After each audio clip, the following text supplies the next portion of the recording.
We are about to perform spectacular feats of cinematic skill never before attempted by civilized man. Welcome to this edition of Tulgey TV. Yes, it's me, your host, Jim Fanning, and together we're about to converse, and otherwise hobnob as we discover some hidden secrets of The Wizard of Oz. Of course, I'm referring to the classic 1939 film starring Judy Garland, one of the most widely seen films ever produced. But as many times as you may have seen it, I wonder if you've seen everything. So let's take a closer look as we look for the overlooked. And be sure you stay tuned to the end of this video when I reveal one of the most overlooked secrets that actually has become an overemphasized secret. I hate to leave you hanging in suspense, but be sure and watch till the end of the video to discover what that's all about. It's always best to start at the beginning, so let's begin with the opening Kansas sequence. In Dorothy's room in the Gale farm, have you ever taken a close look at the walls?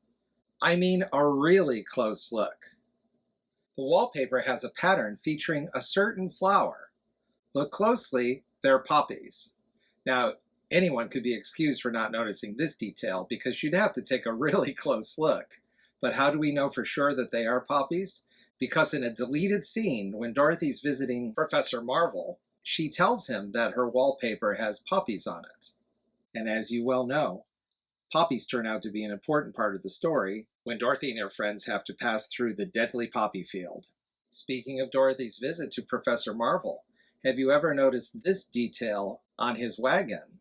We see a small painting of a hot air balloon with the words "Balloon Exhibitionist."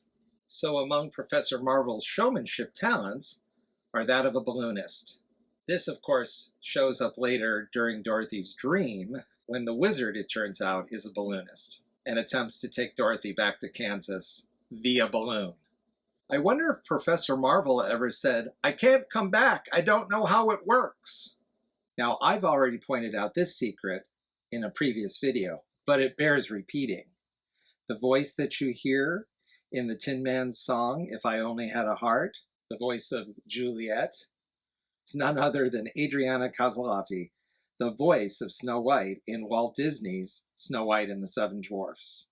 Now here's an interesting and often overlooked detail that comes to us straight from L. Frank Baum's original book, The Wonderful Wizard of Oz. When the Wicked Witch of the West is speaking to Nico, the head of the winged monkeys, during the poppy field section, she's holding something. And in fact, in her frustration, she throws it across the room. What is that exactly? Well, that's actually the golden cap that the witch uses to summon the winged monkeys, because whoever is in possession of the golden cap controls the winged monkeys. In a deleted scene, the witch has asked Nico to fetch her the golden cap so that she can command the winged monkeys to go to the deadly poppy field and bring her the ruby slippers. In the deleted scene, the witch calls the golden cap the wishing cap.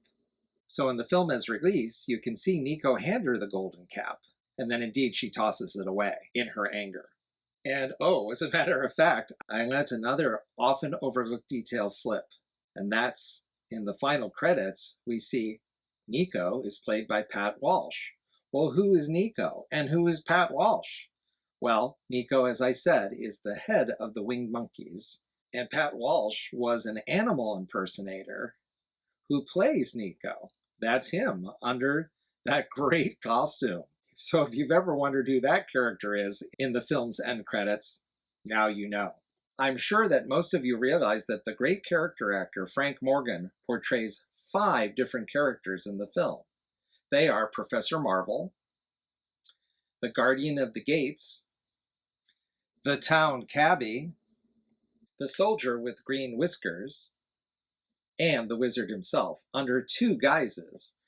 The great and powerful Oz in the form of a giant head. That sounds weird, but that's what he is. And of course, the frightened little man, the man behind the curtain, the humbug, who is the Wizard of Oz. So you could actually say that's 6 characters. Now, I mentioned the soldier with green whiskers, and I call him that because that's what that character is named in the Baum book. This soldier doesn't have green whiskers, but it's clearly the same character. But let's take a closer look at his whiskers. As we first see him, his mustache is pointing up. When we see him again, his mustache is pointing down. That's because there's a deleted scene where the guard, as he's called in the script, says they have to change the guards. And he goes into the little sentry house, which revolves, and he comes back out, turning his mustache upside down. It's clearly the same person, but this is another part of the whole conceit that the wizard is playing all these different characters to help disguise the fact that the wizard is not really a wizard at all. When the wizard is revealed to be the man behind the curtain, he draws upon his background as a performer to try some cheap magic tricks to try to convince Dorothy and her companions that he is a wizard. He produces out of nowhere flags of all nations and a bouquet of flowers. That was all deleted, but you can still see the flowers next to the wizard. In telling Dorothy about his background, the wizard says that he's a Kansas man himself, born and bred in the heart of the western wilderness. Then when we see his balloon, because remember, Professor Marvel was a balloonist, and so is the wizard, we see that the balloon says, Omaha State Fair. Well, of course, Omaha is in Nebraska, so where did that come from? Well, in the original book by L. Frank Baum, the wizard is from not Kansas, but Omaha, Nebraska. So that's a neat tie-in to the book. So that's a look at some of the overlooked details in The Wizard of Oz. There are even more. But as promised, I wanted to point out a myth that has grown up around The Wizard of Oz. And it's one of the most oft-repeated myths, although I find it hard to believe that anybody could believe it. What am I referring to? Well, let me put it this way. Pay no attention to the Munchkin hanging in the background. Yes, it's true. And actually, it's a conspiracy theory within a conspiracy theory. Because first of all, there's a myth around the Munchkins, or should I say the little people who acted as the Munchkins. Over the years, stories have sprung up about how their behavior was so terrible, they were always having wild parties and they were out of control.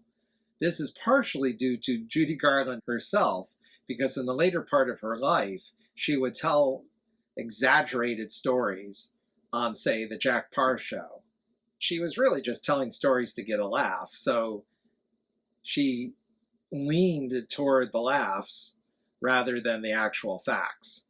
She said that one of them asked her for a date and her mother said no. Remember, Judy Garland was only 16 at the time. But this has all been debunked. They were professionals and they did a great job and they were extremely well behaved. And they treated Judy Garland with a lot of respect and affection.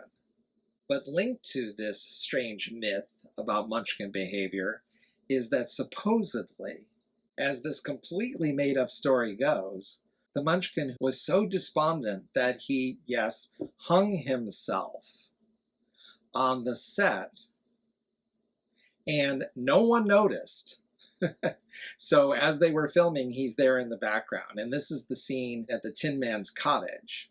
And as Dorothy, the Scarecrow, and the Tin Man, and Toto too, go off down the yellow brick road, you can supposedly see him hanging in the background.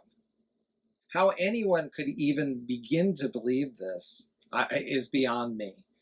As I think most people know, a movie set is filled with people. There's all kinds of crew members and camera people, and everything is checked very carefully. The background is scoured for things that shouldn't be there, and anything that shouldn't be there is removed. That's not even counting the actors. So there's absolutely no way that something so horrific could be overlooked.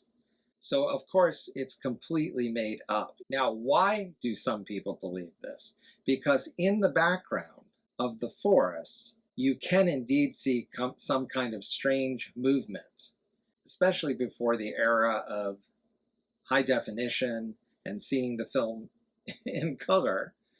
because a lot of people saw it on a small TV screen, sometimes in black and white. A viewer could indeed say, what is that strange movement in the background? What could that possibly be? Why you would jump to the conclusion that it's a hanging Munchkin, that I do not know.